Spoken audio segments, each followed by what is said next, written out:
Acura's all-new ADX, a compact SUV that isn't just built for one thing. It's precision crafted for everything. To escape the grind with available all-wheel drive. To go with your flow with available Google built-in. Hey Google, turn it up. Okay, turning up the volume.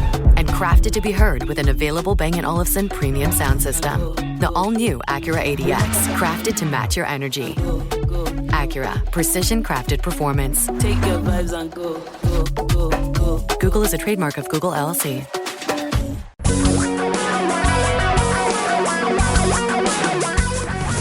Reality radio for a really great future. We're talking real money.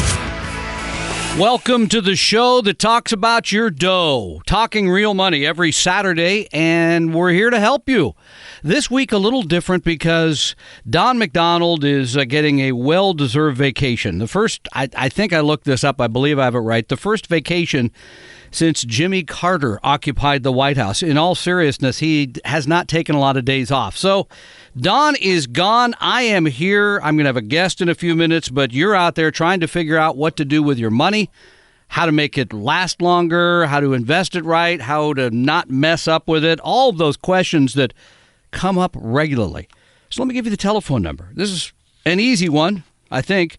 855-935-TALK, 855-935-8255. You simply call that number, and we will be glad to talk to you about any topic related to money. And interestingly enough, other than doing this show, my favorite thing each and every week is to sit down and talk with you.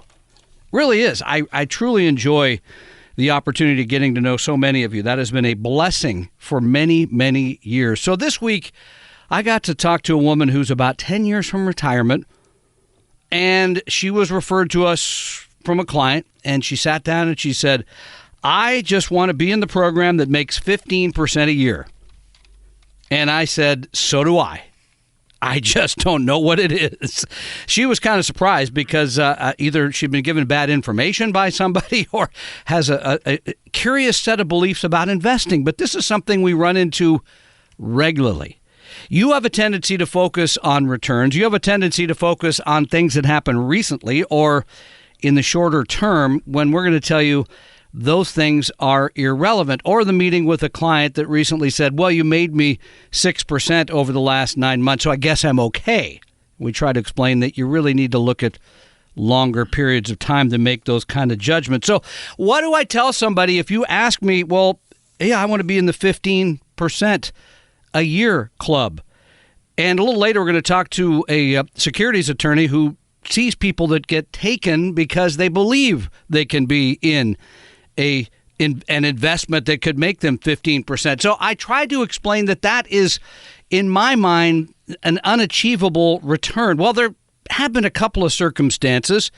If you went back and bought Berkshire Hathaway, I believe in the mid-'70s and held it for a long time, you made 15% a year. Or if you were smart enough to buy Amazon stock in 1998, hold it for 20 years, and there you have made over 30% a year. Now, remember, you took a lot of risk to make that money. But what rate of return should you expect, or how do you figure all this out? Because, again, oftentimes people meet us and they just say, here are the chips.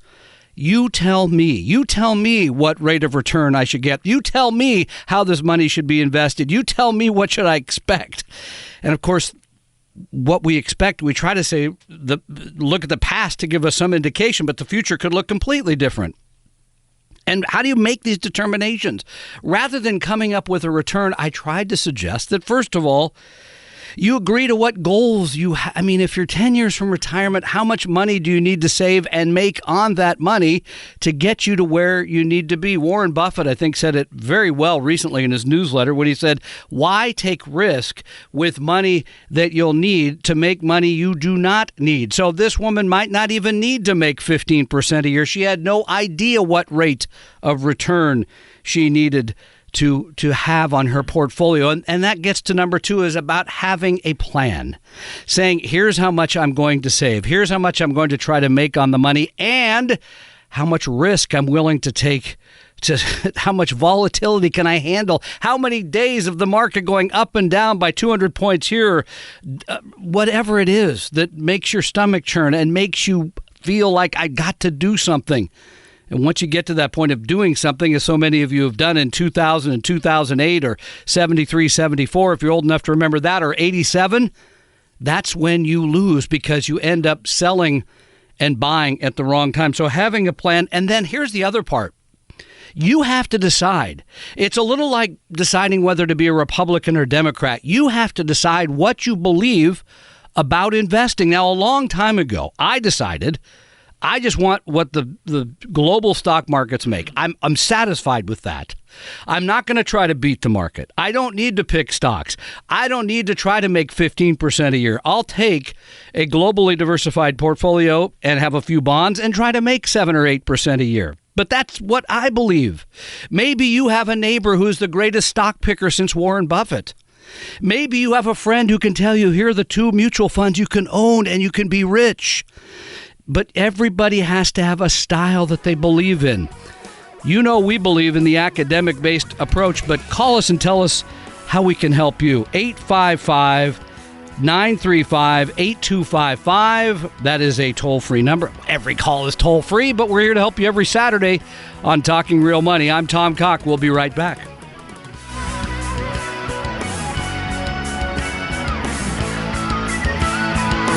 Tom and Don are talking real money. If you're sick of investing through an insurance agent or a stockbroker and you're in the market for a fee-only advisor who charges truly low fees and uses a scientific approach to building portfolios for your risk tolerance and need, you should check out Vestory. Tom and I started this firm, and it is devoted to educating everyone, total transparency, clarity, low fees, and great service. If you're looking for an advisor, you ought to at least take a look at us at Vestory.com. That's Vestory.com. Or give us a call, 800-386-3004. Your guides to a really great financial future. Tom and Don are talking real money. Thanks for joining us on Talking Real Money every Saturday, here to help you get it all right with your money, whether it's a question about paying down your mortgage. Had that one this week. What to do with my IRA, how much to save in my 401k, should I loan money to my kids, should I loan money to my brother? Well, there's another question. We'll get into that. 855-935-8255 is the number to call and have your questions answered, as we do every week.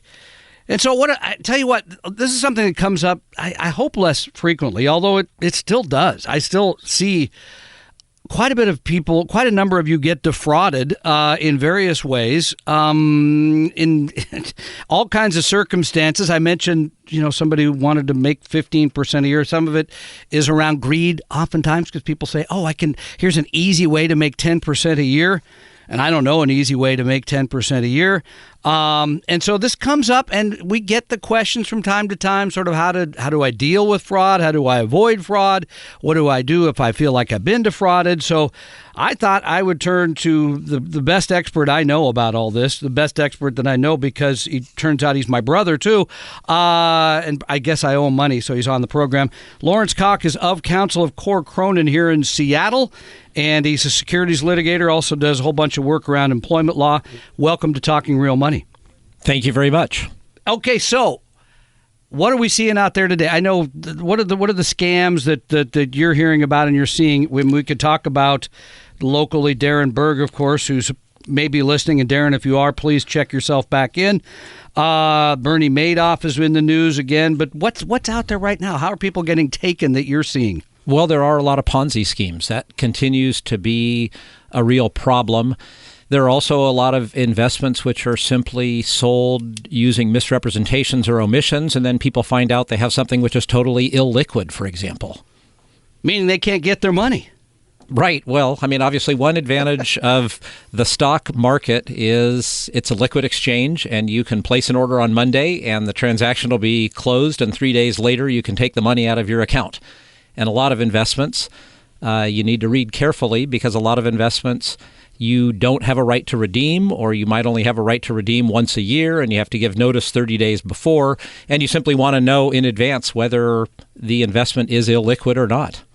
Yeah, this is something, by the way, this comes up a lot when people talk to us, is I give you the money, how do I get it back? Well, I don't think you should put your money into anything that you can't get back right away, because the whole inference is I'm giving you money that I can't get back because I'm going to make more than just being in public markets, right? In other words, I should be making more due to the fact that I can't get my money tomorrow. So it's usually things like non-traded REITs or promissory notes or things where the return is going to be higher because it's illiquid. Would that be fair? Well, the way in which a lot of these investments are sold is that you're going to get a higher rate of return. And frequently one finds that some of the negative aspects of it, such as the absence of liquidity or the risk, is really where lawyers get involved because there are serious questions about whether or not people understand the risks, whether the risks were properly disclosed, what liquidity really means. And what business environment the person who's selling it is operating under, because different types of professionals have very different types of duties. Yeah, we're going to talk a little bit about that. If you feel like you've been taken advantage of, if you have a question about something, give us a ring. 855-935-TALK, 855-935-8255. So I mentioned the biggest case, I guess, of all time, although I just read a great book about a guy named Ferd Ward who took advantage of Ulysses Grant and really stole all his money not long before he died. But the greatest Ponzi scheme of all time, I guess, is Bernie Madoff, right, who had about $16 or $17 billion of his clients' money. They thought it was worth about $50 billion at the end because Bernie had been making the 1% to 2% per month without a loss. And that was just a traditional deal where people were just handing him the money and they thought they were making. I mean, that was the definition of a Ponzi scheme, correct? Well, it is the definition of a Ponzi scheme, and it's one in which there was the creation of false documents. So every month or every quarter, you would get a statement, and it would show that you had an investment and that your investment had increased, or perhaps you had received a dividend. So it would show that essentially your investment was level. So, and the good news there is, Jeffrey Picard, the administrator of the bank, not the bankruptcy, but the receivership, he's gone around, collected a lot of money. I mean, we just looked this up as we were walking in the door.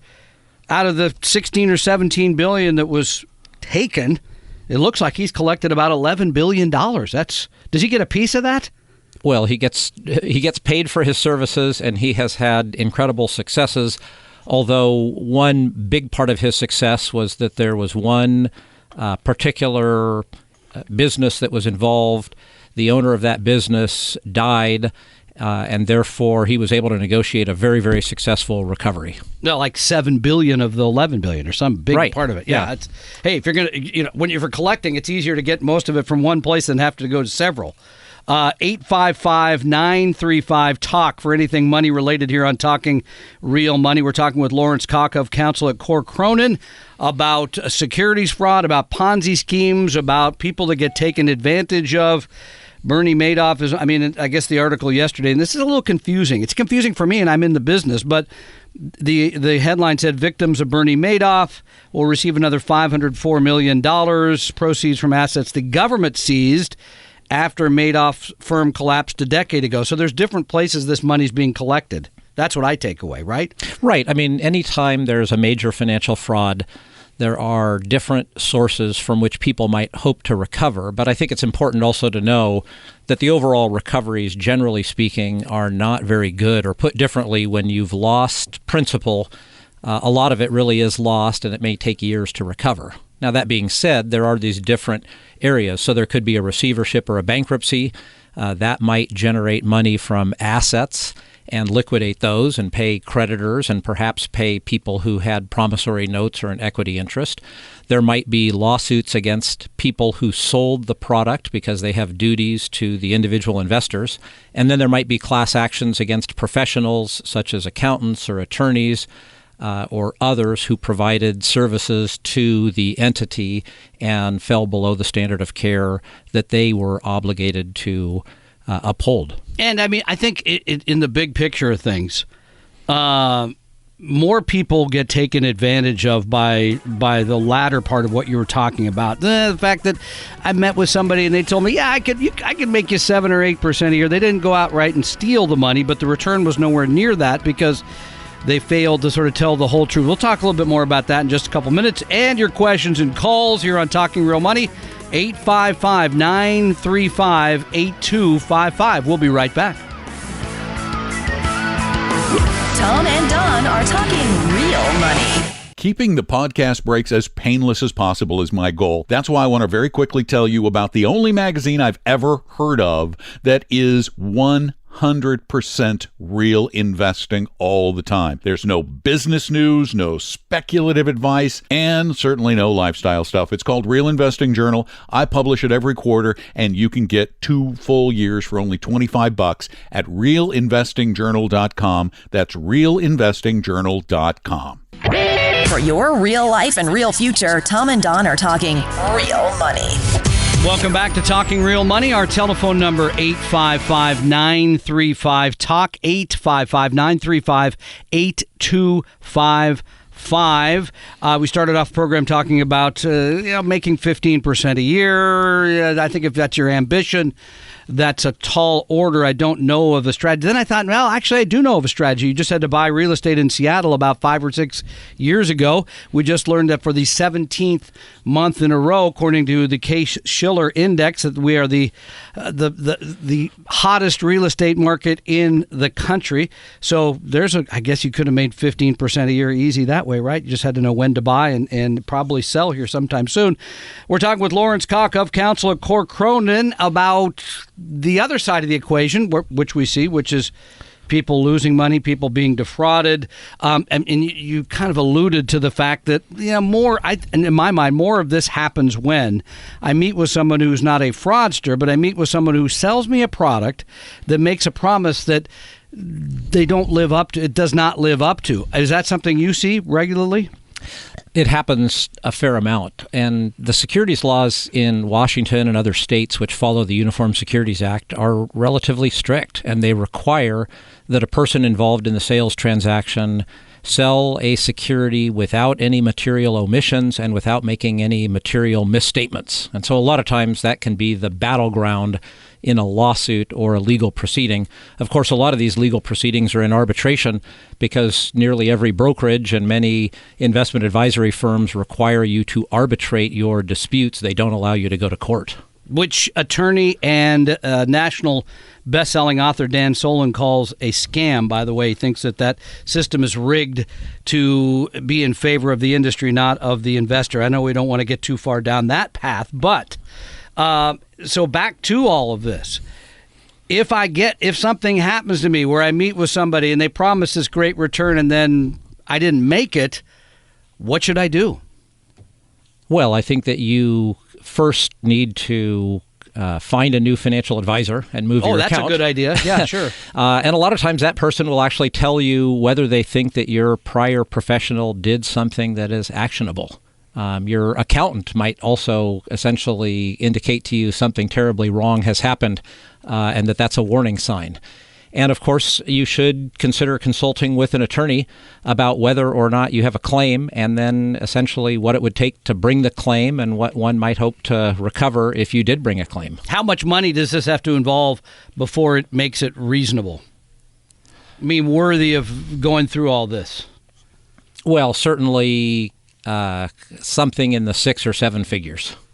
So if it's smaller than that, then can you arbitrate? Can you take one of these cases yourself? Because there's unlikely you're going to find somebody in the legal profession who's going to represent you, correct? You can bring them by yourself, and you do see in FINRA arbitration and also in other private arbitrations individuals who are bringing claims pro se. Obviously, that's challenging for people because they're not familiar with the legal standards, and the defense might have a well-paid defense lawyer who's very familiar both with the procedures and the substantive standards. So that's going to be hard for people, but they can certainly do it. And of course, you can always complain to regulators. You can complain to the firms themselves. Every firm has an obligation to evaluate complaints and then to report complaints on the CRD report of a registered representative or an investment advisor representative. Which oftentimes firms would prefer not to have happen, so maybe they would settle something, is what you're saying. Well, if they settle it and it's above a certain amount, I think right now the threshold is $10,000, then it's reportable on the individual's report. And actually, I mean, one thing that individual investors need to do when you're considering using somebody for investment advice is you need to go to finra.org or just do a search on the SEC website and pull up the report on the advisor. That's great advice. How about some for you? Call us, 855-935-TALK, 8255. And go to retiremeet.com. Just a few tickets left for our big event coming up May 5th in Everett. Myself, Don will be there, Herb Weisbaum, Paul Merriman, all together, retiremeet.com. Tom and Don are talking real money. In addition to the Talking Real Money podcast, I also do another podcast that's very popular over at Apple Podcasts. It's called Money 30. Every day I try to educate and inform you about money in a brief 2 to 4 minute podcast. So check them out at Apple Podcasts or all the other podcast services or at money30.com.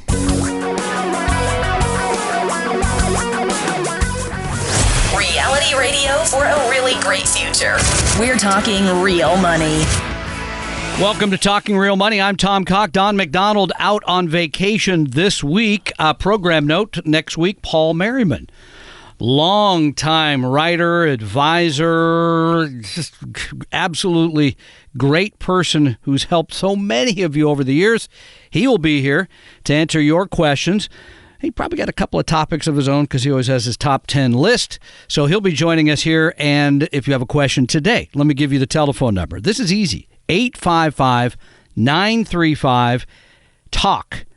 Yeah, I hate those things. So I'm going to go ahead and just give you the numbers. 855-935-8255. Now, you may have heard in the news the mention that Art Bell died. Now, Art Bell is a guy who did overnight sort of mysterious, weird radio for many, many years. I owned a radio station in Spokane where we carried his show. He was once asked, are people responsible enough to handle knowledge of extraterrestrials? Because there's a whole notion that if the government knows this and they don't tell you, that because all these institutions will fall apart if we find out that we're actually originated from little gray men that came from somewhere else. But I ask you the question, because I think this is completely relatable to this show. Can you handle the truth about money?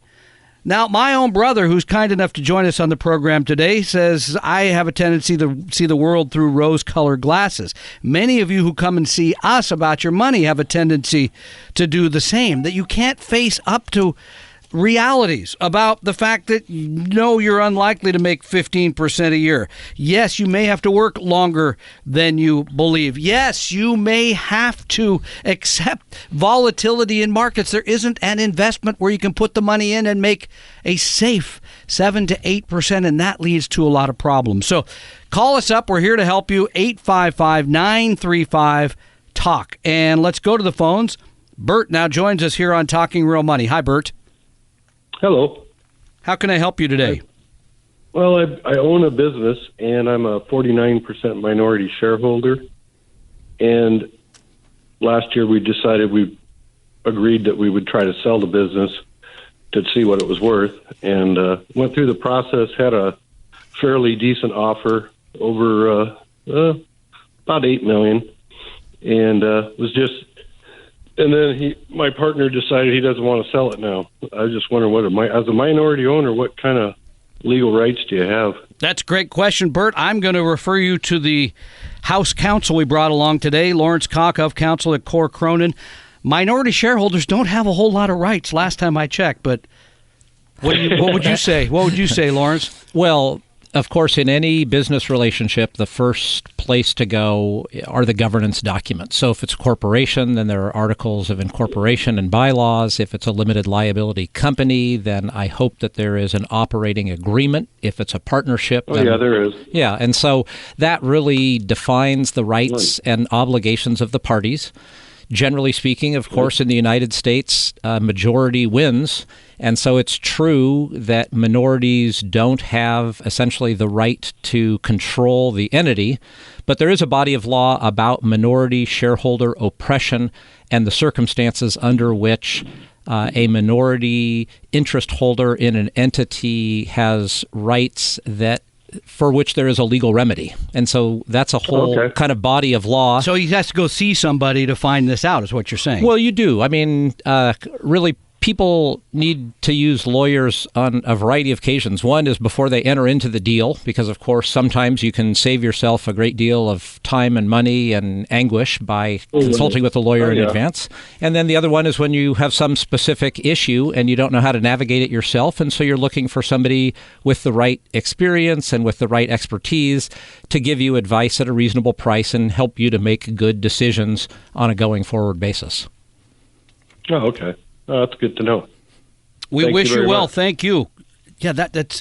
I mean, but the reality is, once you have that operating agreement, and it says, I think there's a tag along, whatever. There's different things they can put in these things. But if somebody holds 51 and you've got 49, tell me where what legal remedy could be taken. Well, the legal principle when we're dealing with what's called a minority oppression, is the reasonable expectations of the interest holders. And so you have to go back and kind of figure out, why did people get in this entity? Why did they contribute capital? What are their expectations? And have those now been thwarted by some action by the majority? You've got a question for us? Give us a ring, 835-935-TALK, 855-935-8255. Join us here on Talking Real Money. We'll be right back. Tom and Don are talking real money. If you need help allocating your retirement plan at work, you can get free help at 401-411.com. That's 401-411.com. Your guides to a really great financial future. Tom and Don are talking real money. Welcome back to Talking Real Money, here to answer all of your money questions, whether they're related to your business, whether they're related to your IRA, your mortgage, all of that stuff. And we do it live right here on the air, and we actually answer your questions. You don't have to then call us Monday to find out more. We do it right here in person, and the telephone number to do so is 855-935-8255. I'm Tom Cock, and I have been the co-host of Talking Real Money. You might not hear me as much because I got to wrestle with Don McDonald for the mic. Don is actually getting a well-deserved couple of weeks off here. He's, as some of you know, traveling in New Zealand. He's driving on the wrong side of the road. In an RV or something. So if you see him, wave him back to the other side of the road so he doesn't get in any more trouble. So I'm here to answer your questions. Lawrence Cock of Counsel at Core Cronin, kind enough to come on down and talk about the work that he sees as a securities litigator. And one of the things that comes up a lot, well, you've heard this a lot from our business in the last few years, is only hire a fiduciary, because a fiduciary has a legal responsibility to put your interests ahead of theirs. True or untrue? A fiduciary does certainly have that duty. I guess the question is whether or not to only hire a fiduciary. I think that's an overly broad statement, and I wouldn't agree with that. How come? Well, because there are securities professionals, broker-dealers that do have a very high duty of care. And frequently, the businesses have a number of safeguards for individual investors. I mean, let's just take a simple one. In the broker-dealer world, at a large broker-dealer, there will be part of the organization which is tasked with evaluating investments and deciding whether or not a particular type of investment or a particular investment can be sold at all to an individual investor. And that's a very, very important part of protection. And that doesn't exist at a lot of You said the operative word, though, sold. Well, I do believe, generally speaking, that investments are sold to investors as opposed to investors, buying.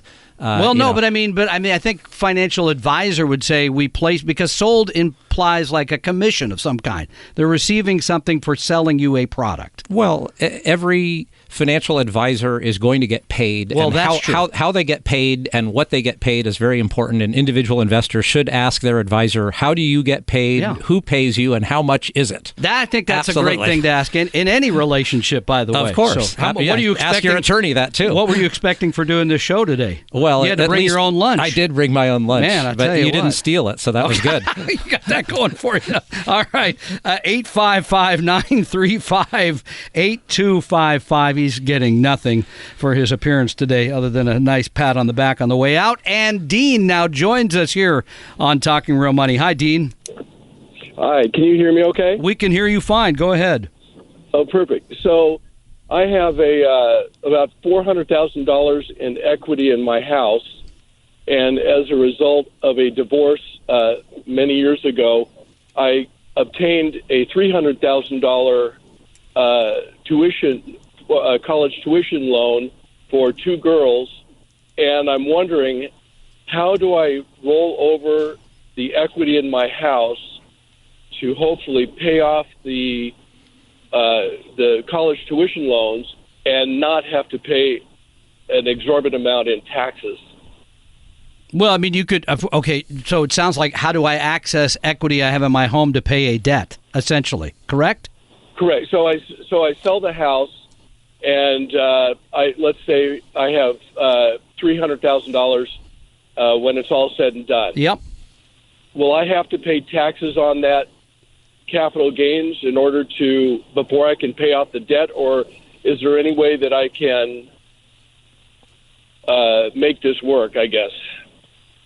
Well, these questions are really properly directed to your tax preparer. But I think that the general rule is, if you've lived in the house for some period of time as your principal place of residence, and that might be 2 years or 3 years. Yeah, short period. Then essentially, I think that the first $500,000. First $500,000, you don't pay the capital gains. It's not a capital gains. And then the other thing to remember is, kind of over the years, you may have made improvements to the house, and that gets added to the original purchase price. The basis. And so that essentially increases your basis. And so it's very important for people to kind of track those expenses and, have those available at the time they sell. Do you want to stay in this home? Well, I don't think I can afford to. And so I'm going to probably end up selling it anyway. Because, I mean, you could go get a HELOC, for example, and take a certain amount of your equity out that way and pay down the loan. So you keep the house. You have a HELOC, and there's a lot of HELOC deals out there that are interest only that would be very inexpensive. There'd be no taxation in that circumstance. Right. You could refinance. I mean, if you have an existing mortgage, you could refinance the mortgage, take some money out that way. I mean, the other thing is, congratulations on either paying entirely for or helping to pay for the educations of two people, because that is, in fact, a great, great investment. Well, they're putting it to good use. One is an esthetician at Jean Juarez, and the other is a real estate agent and half part-time bartender. Well, that's great to hear. Well, thank you for that help. And that was a DLOC? Oh, HELOC, Home Equity Line of Credit, HELOC. Gotcha. Yeah. Gotcha. Yeah, I mean, I would look. I think Lawrence raised a great question. Then look at either the refinance or the HELOC, because it might make more sense to refinance the whole note, take a bunch of that money out, pay down the loan. Some of this, by the way, is dependent on how soon the loan is due, what the interest rate. There's all kinds of considerations there. And as you point out, after you've been in a home for, I think it's 2 years, you get the $500,000 without paying the capital gains tax on it if it's been your primary residence. Well, and don't forget, the mortgage lenders in part make money by selling you an original loan and knowing that a lot of people are going to refinance, I think, in less than 7 years. And so you also just have to kind of look at all of those factors when you are taking out any loan. 855-935-TALK, 855-935-8255. That, by the way, this raises an interesting question about paying off your mortgage. I mean, because this comes up a lot. I think you mentioned once you heard Paul Merriman say, "Never have a mortgage after you retire," and for full disclosure, I'm paying mine down faster, even though financially, we think we're pretty secure saying that it makes more sense to take that money and invest it and have it grow that way rather than reducing a note where in my case, the interest is only 3%. Excuse me. And by the way, Don McDonald wrote a great piece about this in the new issue of Third Act magazine. You can go to thirdactmag.com and read that there. So it turns out that paying down your mortgage faster is great for your emotions, not as great for your finances. It seems to come up a lot, and a lot of people feel like, well, but I'm getting rid of something. I feel good. I'll be living rent-free. Well, of course, you'll still have insurance and you'll still have taxes, so those never go away. But generally, you can go read the article. I think it's a great one, To Be or Not to Be Mortgage-Free by Don McDonald, Third Act Magazine's recent issue. Join us on the program. Love to answer your questions. 855-935-TALK. 855-935-8255 here on Talking Real Money. Tom and Don are talking real money. We mention 855-935-TALK, 855-935-8255 throughout the podcast. But you need to know that you can call that number 24 hours a day, 7 days a week. Leave your question, and those will be answered in special Talking Real Money podcasts that will appear on this particular site in the future. So give us a call, 855-935-TALK, 855-935-8255. For your real life and real future, Tom and Don are talking real money. We haven't seen this much knowledge in one place since Thomas Jefferson dined alone. Don McDonald, Tom Cock, Herb Weisbaum, Paul Merriman, Rick Gregrick, all of you at Retire Meet 2018 in Everett on Saturday, May 5th. If you'd like to join us, it's great. It includes breakfast and lunch. It's relatively inexpensive, so please go to retiremeet.com.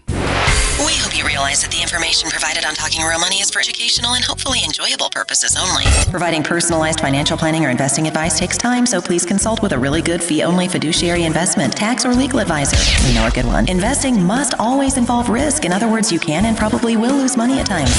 Also, as much as you want it, no one can accurately, consistently predict the future. So past performance doesn't tell you a darn thing about what the future will bring.